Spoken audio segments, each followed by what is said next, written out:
Nous voici devant la porte de l'enfer, le monument le plus magistral jamais créé par Rodin. Alors pourquoi et dans quelles circonstances Rodin en est-il venu à créer cette porte de l'enfer? Ça se passe en 1880. Rodin alors a 40 ans.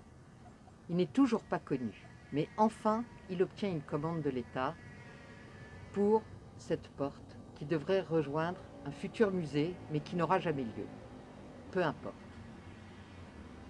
Le sujet du concours est la Divine Comédie de Dante, un poète italien du XIVe siècle.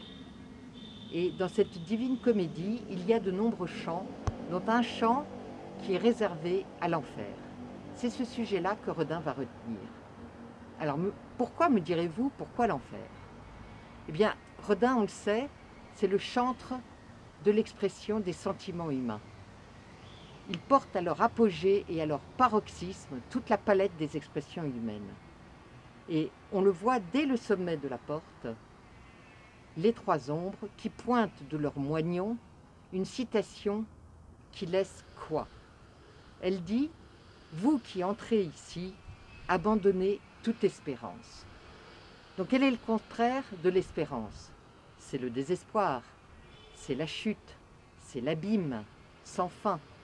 Et les trois ombres sont là, pointant du doigt comme un aimant attiré par la terre vers le fond des enfers, toute cette palette d'hommes qui sombrent dans la turpitude des enfers.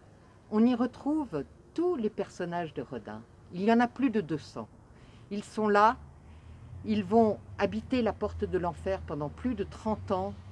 D'ailleurs, Rodin ne finira jamais cette porte, mais ils existeront aussi en dehors de la porte, en tant qu'évadés. Qu'est-ce que ça veut dire, les évadés de la porte?